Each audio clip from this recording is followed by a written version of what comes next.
Hello guys, welcome to my खिन ब्लगमा स्वागत छ। भिडियो हेरेर लाइक कमेन्ट सेयर सब्सक्राइब गरिदिनु होला। आज चाहिँ म घोराई बजार घुम्न आएको छु। हेर्न सक्नुहुन्छ घोराई बजारको दृश्य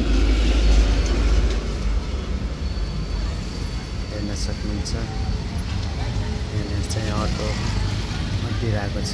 यता वरिपरितिर होटलहरू छ, फ्यान्सी पसल, मोबाइल पसल, मान्छेहरूको आवत जावत पनि छ। हेर्न सक्नुहुन्छ यता अगाडि चोक, यहाँ चोकदेखि उता गएपछि तुलसीपुर जाने गाडी लागिरहेको हुन्छ।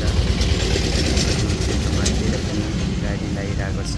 लमही, बालुवान, बुटोल, प्युठान रोल्पाको लागि हेर्न सक्नुहुन्छ। यहाँनिर चाहिँ एरोप्लेन छ सानो, टक्क सजाएर राख्नु भएको छ गाडीवालाले।